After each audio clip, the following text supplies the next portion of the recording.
You're watching Global Trade This Week with Pete Mento and Doug Draper.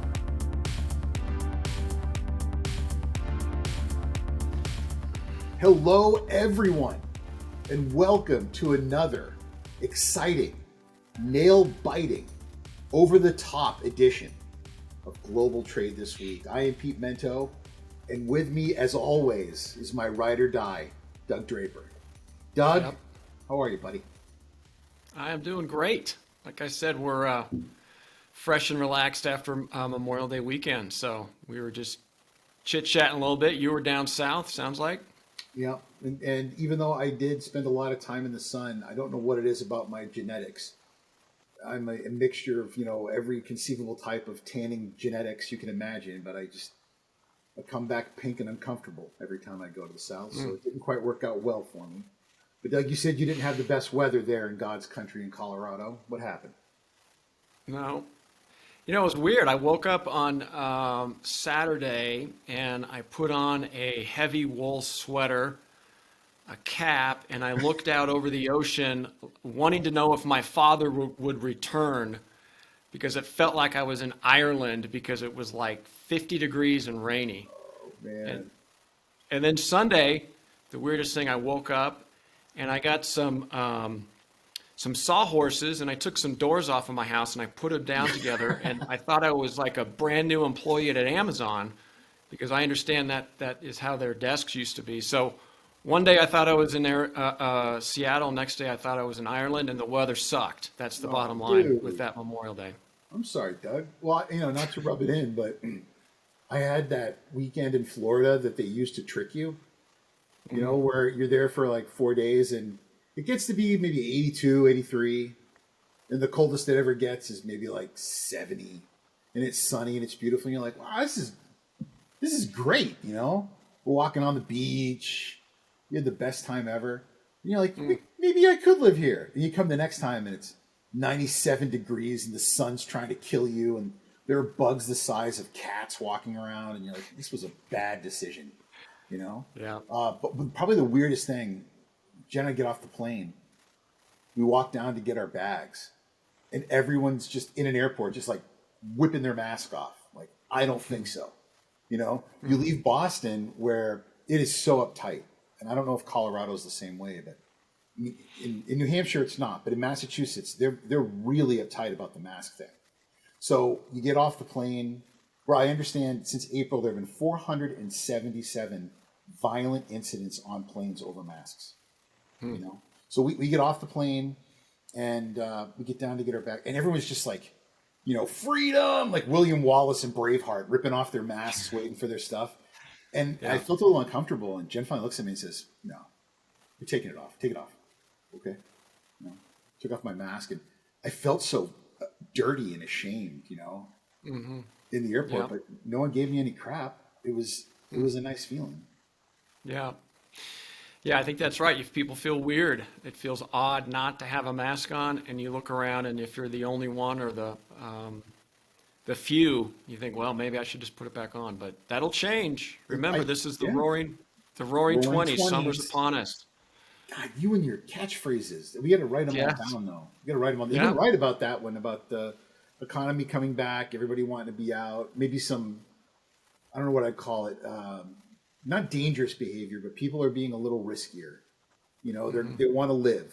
They've had enough of not living. They want to live. So I think that's going to continue throughout this whole year. But anyway, let's get to it. You have a couple of kick-ass topics this week. So why don't you get us started with your first one, Doug? Thanks, man. I appreciate that. They always try to be kick-ass, but I think this week we got some good ones. So I don't want to go Debbie Downer, but this one is about, drones and drone delivery. And my take on this, Pete, is we got to stop talking about drones and drone delivery. It's not viable. It's just, it doesn't work. And I'm tired of hearing it. It's like it's this cool soundbite that draws attention, that talks about how cool getting stuff delivered is. And then you have visions of a guy sitting around with his pizza, his six-pack, and a bag of chips being dropped in his lap so he can continue to play video games. That is never going to happen. And I'm just tired of it. So here's my take on it, right? I think there's really a limited use model, meaning that maybe rural areas, hard to reach type of areas like here in the mountains. And it's quick, right? I get it. You can, as the crow flies, so to speak. But really, it's only, in my opinion, for special use, maybe medical type of devices and things of that nature. But the concept of having food delivered or your favorite garment or new pair of Nike or Reebok shoes doesn't happen. And here's my take on a couple of that stuff. Why? There's a lot of regulations around FAA and drones are new. So it's kind of like, how do you apply it? A little bit like crypto. I know that's your favorite topic, right? How does it fit? What category does it go in? And let alone, how do you regulate it? What freaking bucket do you put it in so you can understand what regulation applies? So that's just a lot of confusion and noise. And there'll be plenty of articles about the FAA approved this and the FAA approved that. But in the bottom line, there's still a lot of regulation. Here's the other thing that people don't realize is that the product that the drone is carrying is going to come from a warehouse.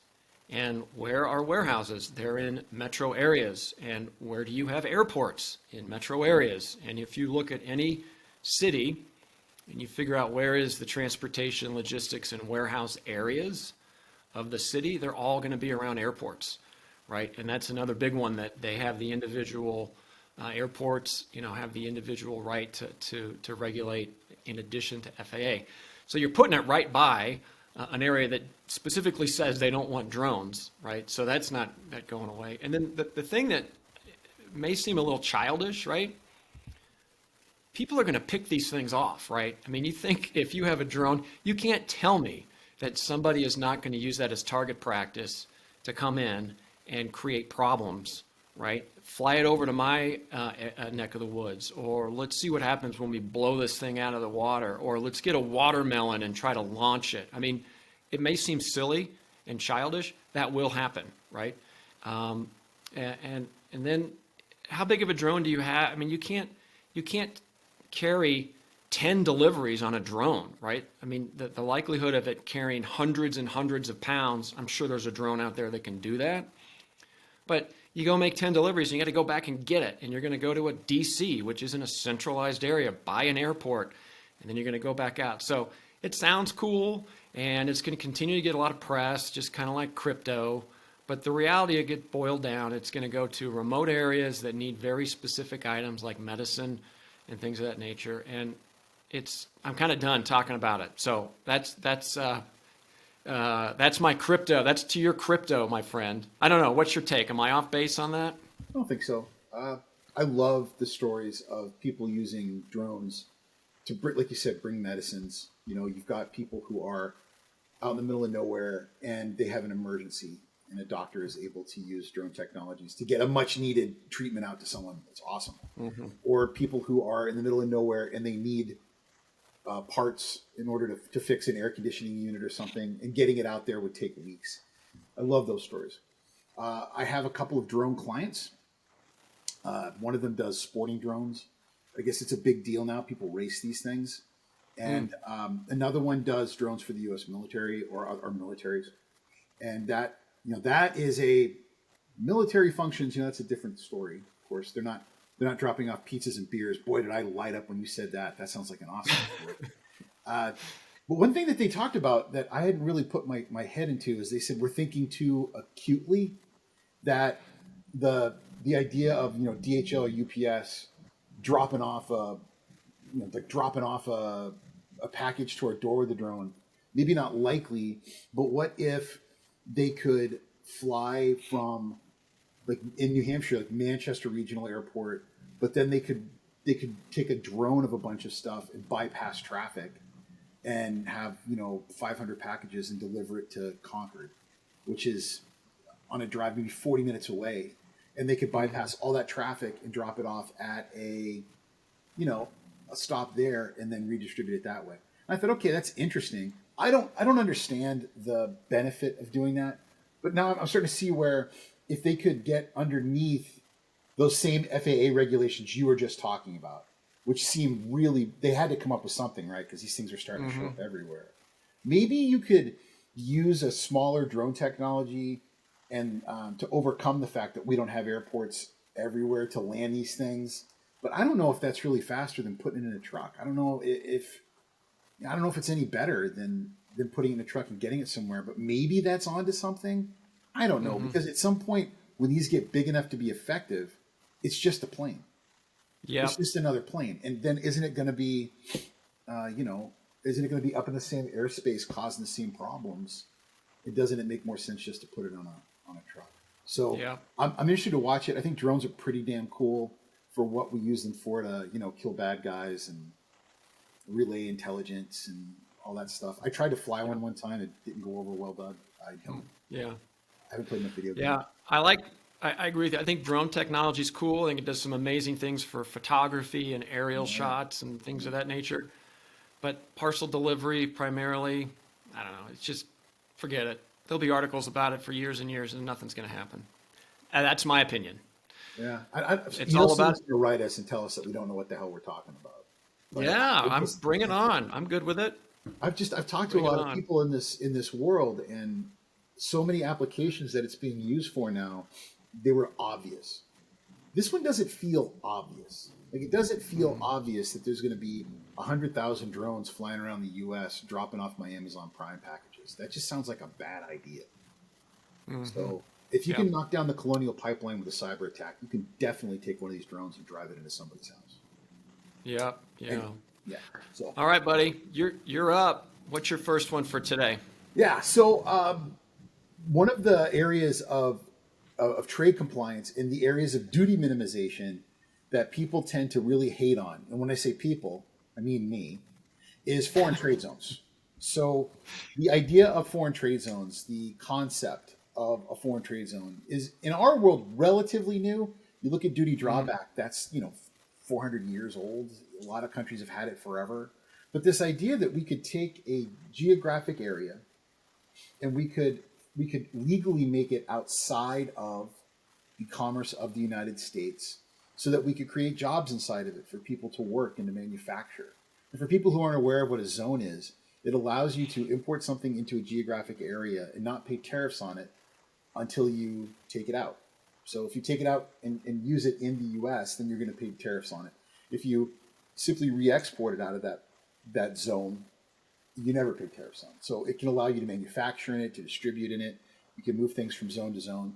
They're a little complicated, but they're not overly complicated. They're difficult to administer. Again, not overly difficult to administer. And over the course of the past 30 years, I'd say, there's been a lot of amazing companies that have built software that have made it easier than ever. Some fantastic consultants, I know a lot of them, that work in helping companies to get these things set up. So it used to take forever to get a zone set up. Now you can knock it out in half a year and be ready to rock and roll. Many of the automotive companies in America use them, but they have a bad reputation of being just too difficult to work with. If you get yourself in trouble, it can really ruin a company. That the amount of money it costs to get one set up is not ultimately worth the time and effort for the savings that you're going to get. And I think that, with these 321s, these duty minimization opportunities for e-commerce, we missed a real opportunity here. There's a lot of companies now that are setting up warehouses in Mexico and in Canada where they're keeping inventory. And then you and I would buy something on an e-commerce website, and they're saying, okay, well, that's outside the U.S. I'm putting Pete Bento's name on it, Manchester, New Hampshire. And then I'm sending it to him from Mexico, and that counts as a 321 de minimis transportation move now. It's under the $800 threshold. Originally, we were hoping we could keep inventory in a foreign trade zone and then fulfill out of that zone. But customs harpooned that a few years ago. And I think that was a shame, because that could have been an excellent, excellent way to use advantages of both of these programs, get more zones operating, have American companies manufacture in zones more, which is the whole point of why these things were built in the first place, and probably bring more manufacturing jobs to the United States at a time when we're trying to get that to happen, right? I just think they need a makeover. I think if there's all these makeover shows for bars and kitchens and restaurants and people, someone needs to do a makeover show for foreign trade zones where we show how positive they could be, and get not just people who'd use them, but also legislators to put some pressure on customs and the Department of Commerce to give a little more love to these organizations. Yeah. The one, the two things on that. Number one, it was funny that you said they used to be complicated. You kind of get it. There's lots of people to support you. And hey, it only takes 6 months to get it up and running. What?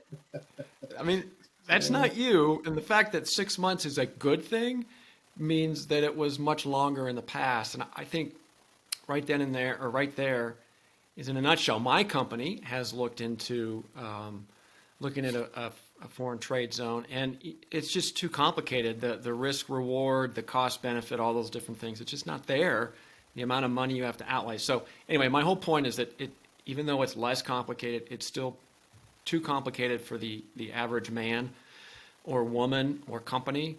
But I think the bigger piece with the de minimis opportunity is it really could have opened up to everybody's eyes the potential of all the other things a foreign trade zone can do. And I think the customs was so focused on the 15 feet in front of them and how much revenue they're going to lose on duties. They didn't focus on the 50 feet ahead of them on the potential of what these things could expand into. So I would agree 100% they need some sort of makeover, maybe kind of getting there. But until there's a paradigm shift on what these are for, how they're accessible, and how people can use them, it's just going to be kind of there, right? A lost opportunity. It's unfortunate, man, but I think you're right. Just need a makeover. Some purple eyeshadow, new haircut. Take them on a shopping trip. Maybe make you feel a lot better, bud. I love makeover shows. I don't know, something's really wrong with me. Anyway, that brings us to halftime at Global Trade This Week, brought to you by our good friends at Cap Logistics. To learn more about Cap Logistics, we invite you, as always, every show to check out their website. I believe it's still www.caplogistics.com. Is that correct, Doug? Yep, it absolutely is. You got anything big going on right now? Anything you want to plug, Doug? Yeah, of course I do. And it's, you and I have a handful of things that are going on, right, beyond this show. And we each have multiple podcasts. So another one that I'm involved with is called Uptime Logistics. It's also supported by Cap Logistics. I got this amazing group, and I know, Pete, we both, in some degree, mostly you, give those guys a hard time, but they put on a great show. They're the boys in the box. But Whelp Magazine, it's an online publication that focuses on technology, said and identified Uptime Logistics as one of the top 20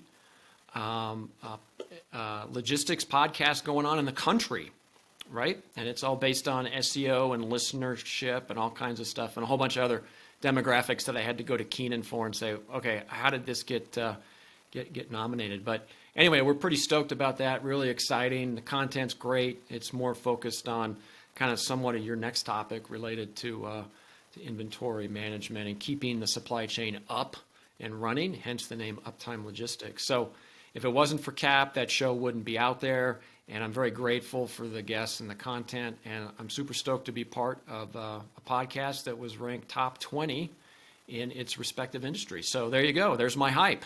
Congratulations, Doug, and the whole team at Cap Logistics. That is quite an accomplishment because there are a lot of podcasts. I don't even know how many. And to have an industry forum say that yours is one of the best, that's great. All anyone does with mine is tell me how much they hate me, and they hate me like it. So I'm very happy that you guys got the recognition, all the hard work, all kidding aside, that Keenan and everyone does to make these things happen, and all the hard work you do getting guests and putting it together. It's nice to see you get recognized for that. So again, congratulations. Yeah, thank you very much. I appreciate that. Yep. I patted myself on the back. You got to do the same. So what's going down with Trade School? What's coming up? This week on Trade School, we are going to be spending a little time talking. I'm getting a lot of flack for all the negativity that I'm putting out in the world right now. Mm-hmm. Maybe that's fair. So what I'm going to do this week is we're going to take a moment and we're going to spend Trade School this week looking at the outcomes of a number of different trade programs and how they've had positive effects. And we're going to spend some time taking a 30,000 foot look at things like NAFTA, taking a 30,000 foot look at things like GSP, and understanding on the long term how free trade agreements and trade agreements end up having a positive effect on things outside of trade. And, as an example in GSP, how it's had an effect on pulling people out of poverty, how it's helped to decrease unemployment in a lot of places, et cetera, et cetera, et cetera. So we'll be taking a look at the positive outcomes of global trade and, what we'll probably be seeing in the next 10 to 15 years and what that's going to mean. So I'm kind of excited about that. Nice. Very good. I like Other it. than that, I have nothing positive. I kind of turned my brain off these last couple of days and didn't think much about work. So it was a good thing. That's good. Well, I see you still got your black shirt on. You're still the Johnny Cash of the logistics podcast industry. So What can I say, man? I wear the black. that's good. All right, Doug, you got another topic for us? I do. And this one is related to, shocker, fees and increases with transportation, specifically in e-commerce. We talked a little bit about that just a second ago with foreign trade zones. But here's the deal. There are quote unquote surcharges that are going to be coming down from the e-commerce delivery companies, aka FedEx, UPS, all related to the growth of e-commerce and the explosion that happened during COVID. The interesting thing about this is that a surcharge comes underneath the accessorial page, if you will, of a lot of these rate agreements. So it's not technically a rate increase; it's a it's a surcharge adjustment, right? So surcharge adjustment, rate increase. The bottom line is the consumer is going to spend more money. FedEx and UPS are going to charge more, and I think that's justified. If you look at the amazing work that all final mile delivery e-commerce companies have done, is absolutely amazing. From perishable, non-perishable clothes, ordering a Jungle Gym set through Home Depot and having it delivered to the middle of nowhere in the mountains of Colorado. But FedEx was the first to drop the gauntlet, so to speak. There's a general residential increase of 100%, not the rate, the surcharge. So it's going from 30 cents to 60 cents. Right. And then the Smart Post business that was the hybrid solution with the post office, and FedEx took that back. That's the ground economy. That's taken an increase. And then the overall, quote unquote, additional handling, which is essentially parcels that don't fit into the system to run efficiently. Not the oversized, that's a whole nother ballgame, but just the additional handling is going up to $3.50, currently at $3. So it's 50 cents here or there. Hey, it's not that big of a deal on a one-off basis, but when you're doing thousands and thousands of shipments, it definitely starts adding up. So that's all part of it. Like I said, FedEx dropped the gauntlet. I think you're going to see UPS follow suit in some form or fashion. And then all the regional couriers, people that are looking for other options outside of the big two, are going to follow suit. So you know what? What's going to happen is that charge is going to be passed on, and you and I are going to pay it. And that's just, it is what it is. Consider e-commerce deliveries undervalued for a long time, and now it's being right-sized or right priced. But the surcharges, not rate increases, is what you're going to see on parcel. So get ready. It's coming. Effective June 21st, I think, is the date that FedEx is making these changes. So that's topic number 2. Yeah, when you don't expect this kind of volume increase, when you don't expect a pandemic to happen, and when you don't expect the entire U.S. consumer base to be sitting on their butt at home with their phone ordering a bunch of crap they don't need, you probably don't expect our small package infrastructure to basically just catch fire. Mm-hmm. So no one wants to hear that from you and I, but they're going to take profits now because they probably ended up not losing money, but they probably ended up investing in areas they were not expecting to invest in during the pandemic, right? So they see areas now where, okay, in order for us to maintain a profit level that's going to be acceptable to our shareholders, we're going to have to do exactly what you're talking about. So yeah. What I don't want to come across right now, Doug, is I don't want to come across agreeing with you, because I hate this. Mm-hmm. I think it sucks. Nothing makes me angrier than being nickeled and dimed by a vendor because they say, "Oh, well, we had a pandemic." And I'm a business owner. I get it. I have costs. I have to, I got to pass them along to people. But the number of clients I have that look at me dead in the eye and say, I'm not paying for this. I'm not paying for this. Mm-hmm. Sorry, show me in the contract here where it says, and then you point out to them, okay, well, it says here that there could be increases. Yeah, okay, well, it might say that there, but if you want to keep my business, I'm not paying for it. Mm-hmm. And then you have these moments where you're like, okay, this client is blank percentage of my business. They're very profitable. I've worked with them for blank number of years. I'm not going to lose them over a 2% increase. I'll find it someplace else. I think there's going to be a lot of that. There's going to be a lot of customers that aren't Pete and Doug. You know, it's going to be insert retailer here, you know, who are going to push back on them and say, I'm not doing this. So although I agree with you, it's going to happen. And you and I are going to pay for it. Mento LLC is definitely going to pay for it. Undeniable Technologies is going to pay for it. But, you know, I don't think Walmart's going to pay for it or Amazon. And they're probably the reason why this had to happen because of all the volume those guys were pushing. Well, one thing to kickstart your fevered pitch on your last topic here, I'll say one solution that's out there that people could really get involved with that will continue to grow, Pete, is BOPIS. It stands for Buy Online, Pick Up in Store. So why not just ship bulk to the retailer? You go and pick it up, maybe do a little extra shopping and you go. So we've talked about that before, Pete. I know you love it. You think BOPIS is the way to go. So I figured I'd say that is a solution for the end consumer. Buy online, pick up in store, BOPIS. I just threw the softball out there, my friend. Get y'all fired up for your last topic. You want to know why, Doug? Because people are so lazy. There is a guy in my apartment building here. Granted, he's a pretty wealthy dude. He started one of the bigger office supply stores here in New England.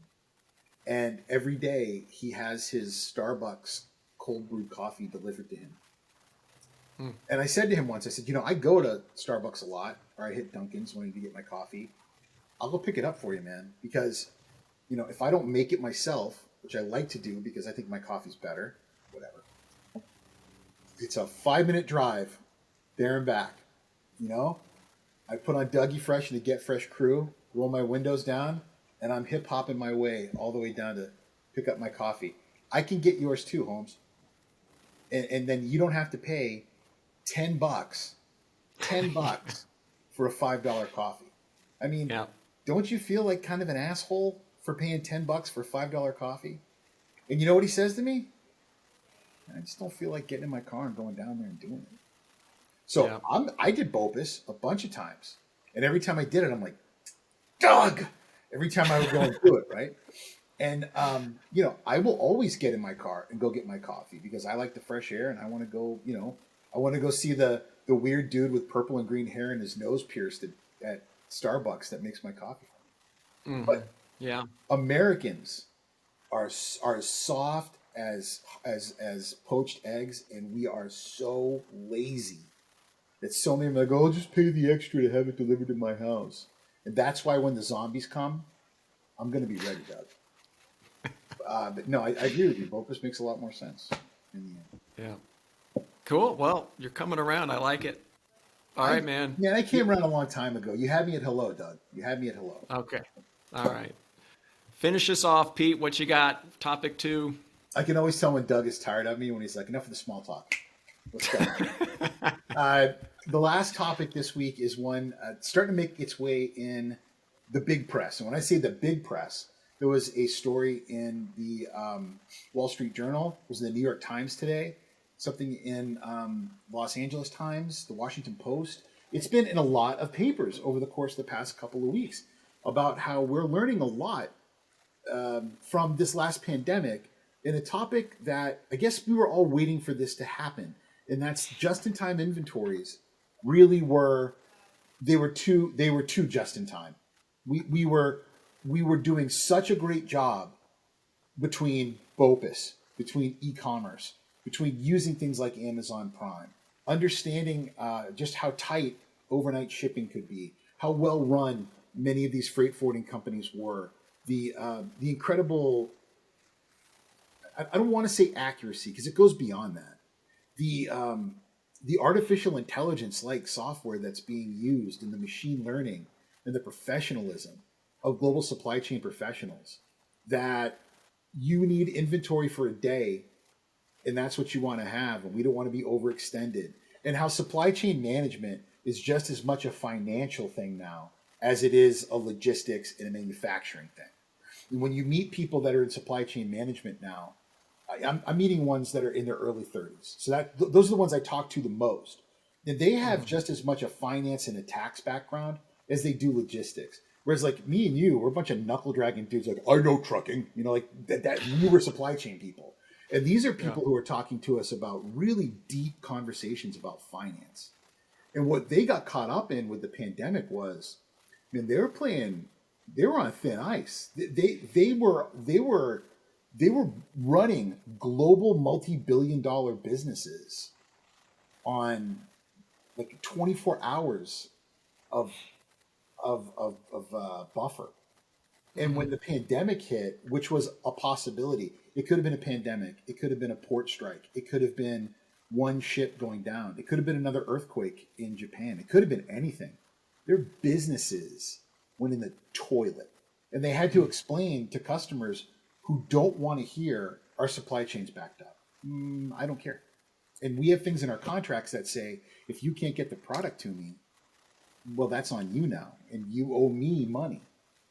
That's in a lot of contracts, Doug. I don't think our listeners, maybe they do understand that, our watchers or viewers understand that is a normal, modern part of a contract, that if there's an issue and I can say that your supply chain was the reason for it, you owe me money.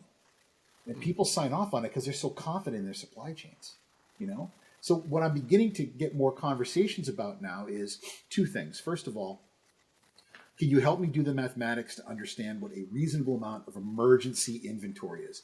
When is the last time you had that conversation, right? Emergency inventory. Emergency inventory. Bro, I'll fly in here from China overnight.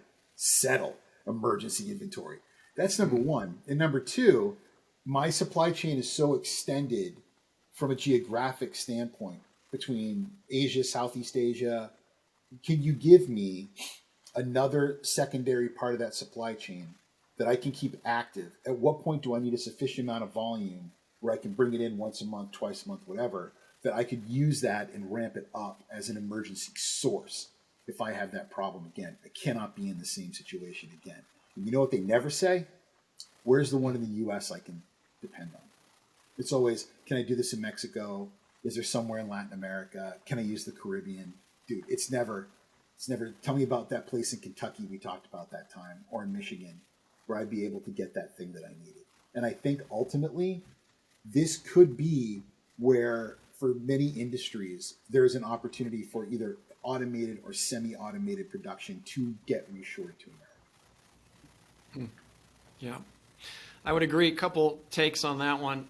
I don't know if we'd call the hoarding culture, hoarding, HORDING, if I'm not pronouncing that correctly. I think that could be problematic. And I think back to a year ago when, I can't tell you, Pete, being in the warehousing business, how many people came to us with a great idea for hand sanitizer. And if you were around and you were smart enough to figure out there was a 45-day window, I can guarantee I can go into a calendar and say, this is the 45 days that you could have crushed it with hand sanitizer. And then everything kind of caught up. And now there's people that have so much hand sanitizer they don't know what to do with, right? So that's an example of the hoarding nature of, hey, it's going to be a slam dunk, let's buy all this other kind of stuff. And then they're kind of in the lurch there. So I could see that being problematic. And then maybe there's just too much stuff. I guess that's the ultimate point, is that they're going to hoard too much. There's going to be too much stuff, and then there may be a secondary market to offload these things, the products and things of that.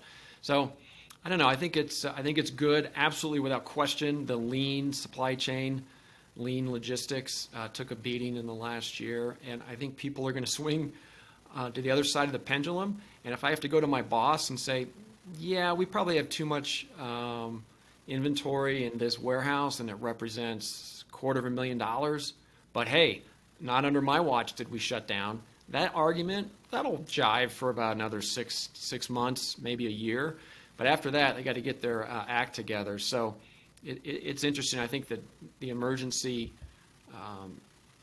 inventory is perfect, because we've been running way too lean, and there will be a equal and opposite reaction, and we're going to say we got way too much stuff in warehouses. And being in that industry, Pete, warehouse space ain't cheap. No. It is expensive. There's capacity issues all over the country. So even if you want to have emergency stuff, it's going to be real expensive for you to warehouse it. I'll tell you that. No, you're absolutely right. And there were some people, I'd say probably, figure between 2015 and 2018, that saw that run on space, that went out and did some investment, building warehouses and such. I can remember people talking trash about them, and I said, I'm in that market. You can never have enough warehouse space right now. You can't find it. And especially specialty warehousing space. Good luck finding cold storage right now, man. Good luck. I don't know where you're able to find it right now. Or even just ambient, being able to find that stuff. Good luck finding warehouse space on a railhead right now in the Northeast. I don't know where you could find it reasonably. It's very, very difficult to find it, Yeah. But before you take us home, Doug, I do want to make a quick shout out, if I may. Of course. Yep. So on January the 7th, when I came out of a pretty bad bout with COVID, that I was very sick. For those of you who don't know, if you go back and watch some of the old Global Trade this week, you'll see how sick I was. I had double pneumonia. I was almost admitted in the hospital with the COVID. I was very, very ill, and I came out of it. And at the time, I was very, very fat. So I think piece of advice number one: do not be fat and old and catch COVID. Okay, so that's piece of advice number one. I was asked by my girlfriend, Jen, and by my daughter to be a little smarter about my weight. And I got a lot of support from a lot of people, them included. Doug, you, as well as Keenan, were extremely supportive. My business partner, Adele Chavalet, Admiralini Brown, a lot of people who were extremely supportive of this journey. I've lost 100 pounds since January 7th. I will continue to lose weight on it. The number of emails I get, the number of text messages I get from the show, the number of people who reach out to me on LinkedIn to congratulate me. I want you to know that it does matter to me, that it does keep me motivated. So for those of you who have been saying kind things to me, that watch the show, that listen to the podcast, and let me know that you see a difference, even though I might not reply to all of you, I do appreciate it. And it does help me to go on. And I will work very hard to keep the weight off and to keep losing. So thank you for all the support. That's all I want to say. Yeah. No, well deserved, Pete. You're in the Century Club. That's a big deal. So congrats. I'm glad you made it. Got more to lose, buddy. We'll keep at it. Nice. We'll keep at it. So take us home, Doug. Yeah. Well, we'll keep at it on every Monday. We're going to switch back to Mondays, 1 o'clock Eastern, 11 o'clock Mountain. So we'll keep at it. Global trade this week, international trade, transportation, little economics. Troy hangs out with us every week. He's a good dude. Kept his mouth shut this week, which is difficult. And, of course, Cap Logistics puts this all together. Please visit them at caplogistics.com. And with that, Pete, we're going to shut her down. Good show. Congratulations on a more healthy, fit you. And we'll take it off. So thanks, everybody. Appreciate you listening. Pete, we'll talk to you next week. See you next week, Doug. Thanks.